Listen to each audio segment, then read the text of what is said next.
بھائی نبی پاک صلی اللہ علیہ وسلم نے ہمیں آسان دین عطا فرمایا ہے، مشکل نہیں، آسان دین۔ حضرت عبداللہ ابن عمر رضی اللہ تعالیٰ عنہ بڑے نیک آدمی، حضور نے خود کہا بڑے نیک آدمی۔ انہوں نے ایک دفعہ فیصلہ کیا کہ میں نے روز روزہ رکھنا ہے،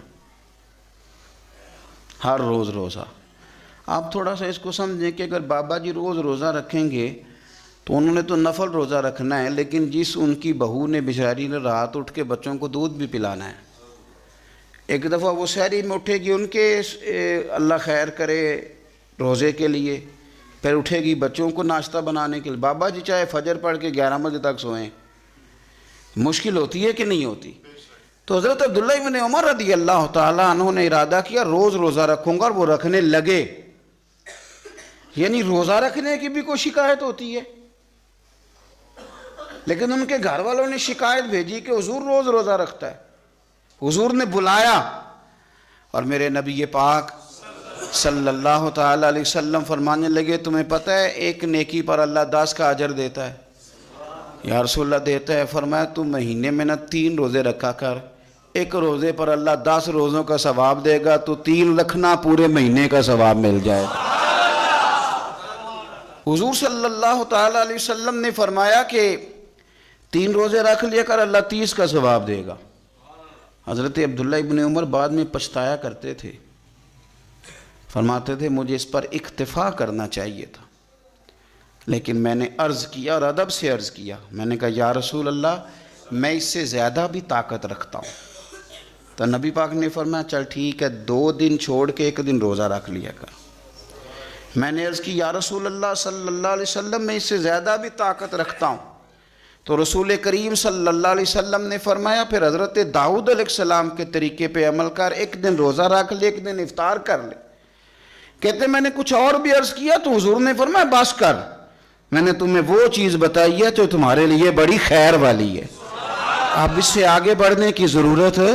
یعنی روز روزہ دیکھیں نا، روزہ رکھنے کی بھی کوئی شکایت ہے، لیکن یہ دین اتنا مشکل نہیں جتنا ہم اس کے لیے مشکلات پیدا کر لیتے ہیں۔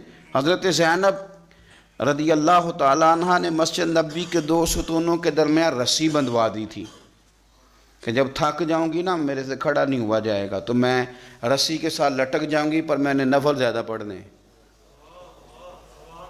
حضور کی اہلیہ محترمہ نے کہ میں یہاں لٹک جاؤں گی پر میں نفل زیادہ پڑھنے۔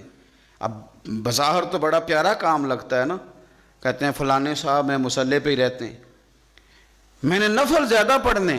تو نبی پاک صلی اللہ علیہ وسلم نے فرمایا رسی کھول دو، جتنے تمہیں جاگتے جاگتے پڑھے جائیں نا اتنے پڑھ لیا کرو، باقی وقت آرام کیا کرو۔ یہ دین اس طرح آپ اس کے تقاضوں دیکھیں، ہم نے نا اتنا مشکل کر دیا اور اتنا مشکل کر دیا، ہم نے بزرگوں کی باتیں آپ کو بتائی ہیں کہ وہ 40 سال عشاء کے وضو سے فجر پڑھتے تھے، پر وہ مستحب عمل ہے، وہ فرض نہیں ہے، وہ واجب نہیں ہے۔ اس کا یہ معنی نہیں ہے کہ اب آپ کہیں کہ یہ چونکہ ساری رات پڑھتے ہیں 40 سال پڑھنے۔ مجھے ایک صاحب کہنے لگے میں نے سنا ہے کہ تہجد شروع کر لو تو پھر ہمیشہ پڑھنی پڑتی ہے۔ ہم نے ذہن بنا لیا ہے کہ یہ بات اگر یہ ہو گئی تو پھر خرابی ہو جائے، اس طرح نہیں ہے۔ آپ دین کے مزاج کو سمجھیں، یعنی عمرہ کر لیا تو اب حج فرض ہو گیا ہے، تو جس بندے کے پاس قرضہ اتارنے کو پیسے نہیں اس پر حج کیسے فرض ہو گیا؟ عمرہ ہے، حج ہے۔ جان بوجھ کر اگر آپ مشکلات پیدا کریں گے تو آپ دشواری میں آ جائیں گے۔ دیکھو نماز بھی پڑھیں تو کچھ دیر پڑھیں، کچھ دیر آرام کریں، اور روزہ بھی رکھیں تو 1 دن رکھیں اور 1 دن آرام کریں۔ پھر لیکن حضور فرماتے ہیں کہ خطہ زمین پر جو جگہ رب کو سب سے زیادہ پیاری جگہ، ساری اللہ کی ہے، پر جو اللہ کو سب سے پیارا ٹکڑا ہے وہ جگہ ہے جہاں مسجد بنا دی جاتی ہے۔ وہ خاص خطہ، آپ ذرا حدیث کے لفظوں پر غور کریں، فرمایا احب البلاد، وہ اللہ کا محبوب ٹکڑا ہے زمین پر جہاں مسجد بنا دی جاتی ہے۔ وہ اب آپ اندازہ کریں کہ وہ پیسے کتنے قیمتی ہیں، جو کمائے کسی نے تھے، لگ مسجد میں گئے، اور محبوب کس کے ہو گئے؟ اللہ تعالیٰ کے۔ یعنی میرے تیرے کمائے ہوئے پیسے اللہ کے محبوب پیسے تب بنیں گے جب اللہ کے گھر میں خرچ ہو جائیں گے. تعمیر مسجد پر، تشکیل پر، فرمایا یہ سب سے زیادہ اللہ کو. اور سید عالم صلی اللہ تعالی علیہ وآلہ وسلم نے ارشاد فرمایا کہ اللہ تبارک و تعالیٰ کو زمین پر، زمین ساری ہی اللہ کی ہے، لیکن اللہ تبارک و تعالیٰ کی زمین پر جو جگہ اللہ کو ناپسند ہے وہ جگہ ہے جہاں بازار بنا دیا جاتا ہے، جہاں مارکیٹیں بنتی ہیں، جہاں لوگوں کے ساتھ ظلم ہوتا ہے، دھوکے ہوتے ہیں، جھوٹ بولا جاتا ہے. یہ بخاری مسلم کی حدیث.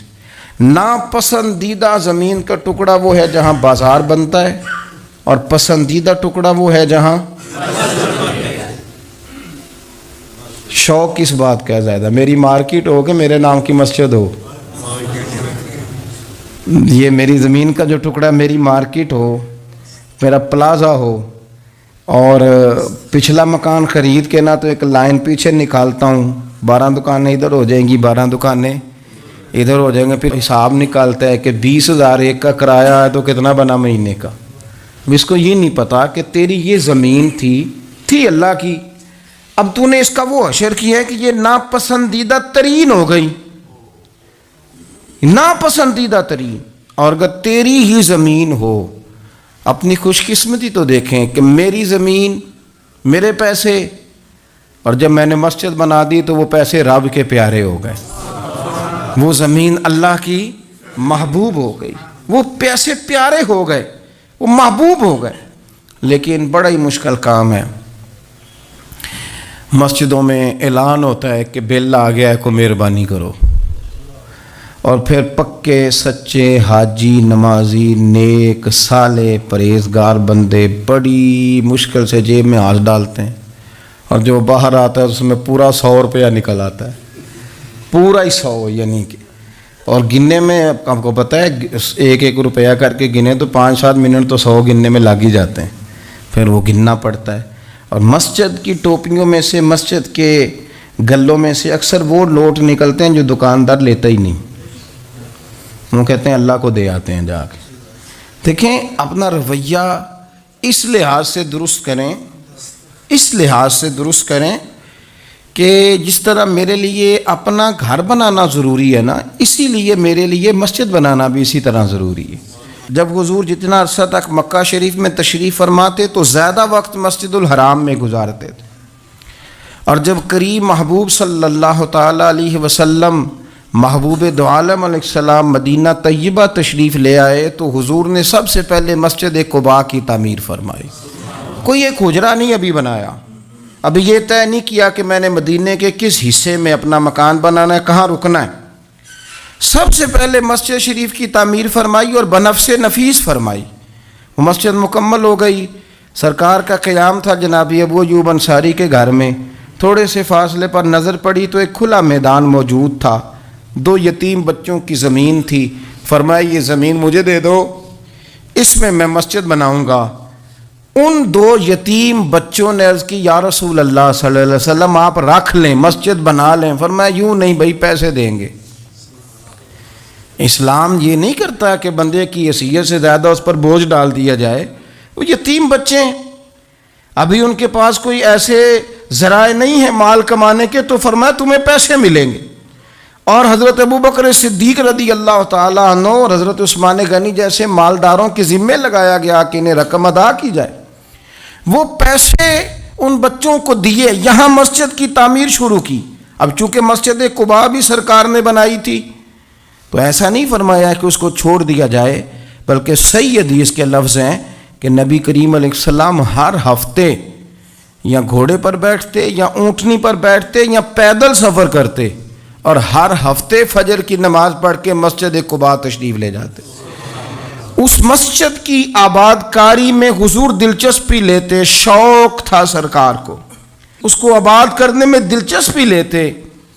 اور پھر میرے محبوب کریم علیہ السلام نے اس مسجد کے آباد کرنے میں ایک اور فضیلت بیان کی. فرمایا جو بندہ گھر سے وضو کرے اور میری مسجد قباء میں آ کے 2 رکعت نفل پڑھے، اللہ کے رسول کا وعدہ ہے اللہ اسے پورے عمرے کا ثواب عطا فرمائے گا. آپ دیکھ لیں مدینہ شریف میں جس طرح مسجد نبوی شریف ہر وقت کھلی رہتی ہے، مسجد قباء بھی ہر وقت کھلی رہتی ہے، ہر وقت وہ مسجد موجود ہے، دن کو جائیں رات کو جائیں آپ کو وہاں نماز پڑھنے کے مواقع میسر ہیں۔ گویا حضور نے بنائی بھی ہے اور میرے نبی نے بسائی بھی ہے، اور وہ پوری طرح بسی ہوئی ہے، وہاں لوگوں کا آنا جانا ہے، وہاں ہر قسم کی خوشبری۔ یہاں حضور نے مسجد کی بنیاد رکھی، حجرہ کوئی نہیں ابھی بنایا، کسی زوجہ کے لیے رہنے کو کوئی جگہ نہیں بنائی۔ یہ اب شوق دیکھیں مسجد کے ساتھ حضور کی دلچسپی دیکھیں کہ سرور کائنات صلی اللہ تعالی علیہ وسلم نے مسجد نبوی شریف کی بنیاد رکھی۔ مسجد کے لیے حضور نے خود بنفس نفیس تعمیر میں حصہ لیا، حضور پتھر اٹھا کے لاتے، مسجد کی تعمیر میں کام کرتے۔ حضرت سیدنا ابو ہریرہ رضی اللہ تعالیٰ عنہ فرماتے ہیں ہم ایک ایک اینٹ اٹھا کے لاتے تھے تو حضرت عمار بن یاسر رضی اللہ تعالیٰ عنہ 2 اینٹیں اٹھاتے تھے، تو جب وہ اینٹیں اٹھا کے لا رہے تھے تو ان کے کپڑوں کو کچھ مٹی لگ گئی، تو جس طرح انسان کسی بچے کو شاباش نہیں دیتا اور کبھی کسی بچے کو مٹی لگ جائے تو اس کے کپڑے نہیں جھاڑتا، سرور کائنات صلی اللہ تعالی علیہ وآلہ وسلم نے جب دیکھا، یہ بخاری کے لفظ ہیں، سید عالم علیہ السلام نے جب دیکھا کہ حضرت عمار بن یاسر کے کپڑوں کو مٹی لگ گئی ہے تو حضور صلی اللہ علیہ وسلم قریب گئے اور صحابہ فرماتے قربان جائیں، حضور نے اپنے دست مبارک سے ان کے کپڑوں کی مٹی جھاڑنی شروع کر دی۔ گویا مسجد بنانے والے مزدور کے ساتھ نبی پاک علیہ السلام کی اتنی دلچسپی ہے کہ اگر اس کے کپڑوں کو مٹی لگ جائے تو حضور اپنے ید اللہ والے ہاتھوں سے وہ مٹی صاف فرماتے ہیں۔ کیا خوبصورت فرمان ہے حضرت عبداللہ ابن مسعود کا۔ آپ فرمایا کرتے اللہ کا کوئی بندہ جب مسجد میں کسی مخصوص جگہ نماز پڑھتا ہے نا تو جب وہ کچھ دن نہیں آتا تو مسجد اس کا انتظار کرتی، مسجد اسے ڈھونڈتی ہے، مسجد پوچھتی ہے وہ کدھر گیا، قربان جاؤں۔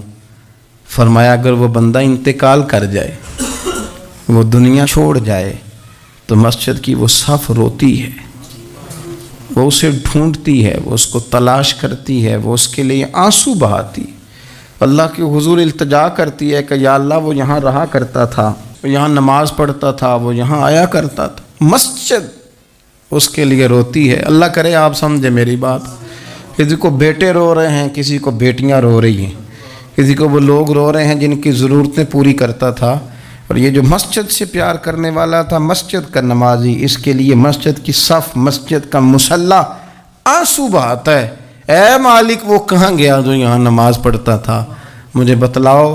جس کو مسجد یاد کر کے روئے گی پھر اس کی قبر پہ اللہ کتنی رحمتوں کا نزول فرمائے، پھر اس کے اوپر کس قدر کرم کی برکھا برسے، اسے کس قدر نوازا جائے گا جس کے لیے مسجد روئے گی، مسجد کا یہ اعزاز ہوگا جس کے لیے۔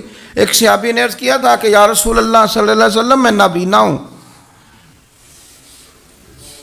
مجھے نظر نہیں آتا، اجازت ہے گھر میں نماز پڑھ لوں؟ تو میرے کریم علیہ السلام نے فرمایا تیرے کانوں میں اذان کی آواز جاتی ہے؟ حضور جاتی ہے۔ فرمایا پھر گھر نہ پڑھ، پھر مسجد آ کے پڑھ، پھر تو مسجد میں آیا کر، تو نماز پڑھا کر، تیرے کانوں میں آواز جاتی، لہذا تو مسجد میں آیا کر، یہاں آ کے نماز پڑھا کر۔ بہت سارے لوگ ہیں عدم دلچسپی، ہاں گھر میں بھی نماز پڑھنی چاہیے، مشکات میں حدیث ہے، نبی پاک علیہ السلام نے فرمایا اپنے گھروں میں مسجدیں بناؤ، یعنی ایک جگہ مخصوص کرو ہاں جہاں صرف نماز پڑھی جائے گی۔ فرمایا اپنے گھر میں مسجد بناؤ اور کچھ حصہ نماز کا گھر میں بھی پڑھا کرو، کچھ نوافل، کچھ سنتیں، کچھ حصہ گھر میں بھی نماز کا پڑھا کرو۔ فرمایا اپنے گھر کو قبرستان نہ بناؤ۔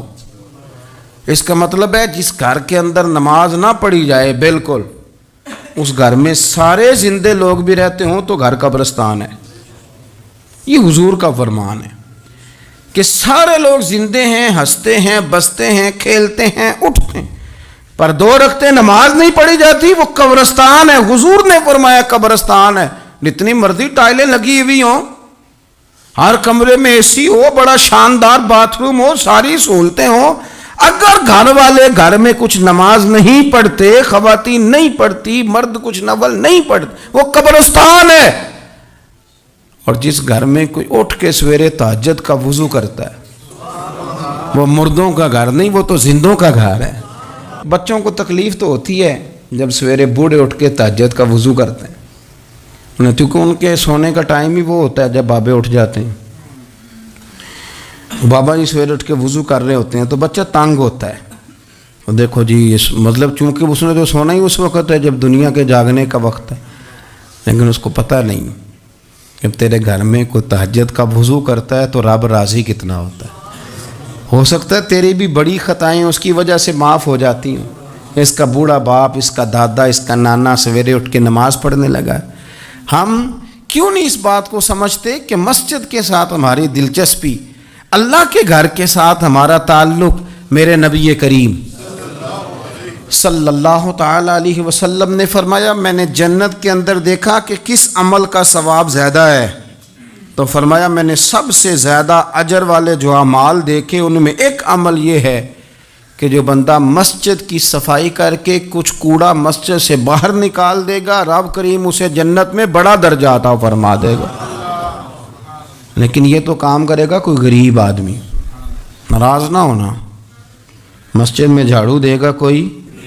میں نے اپنے لاہور والے سارے پیر بھائیوں کو بلایا تھا، کچھ دن ہوئے، میں نے ان کو نصیحت کی تھی کہ آپ اپنے علاقے کی مسجد کی صفائی کیا کریں، اور ساتھ میں نے انہیں کہا تھا کہ یہ میرا اپنے حکم سمجھنا ہے کہ مسجد کے انتظامی معاملات میں مداخلت نہیں کرنی، اپنی مسجد محلے کی میں جائیں اور جا کے جھاڑو دیں۔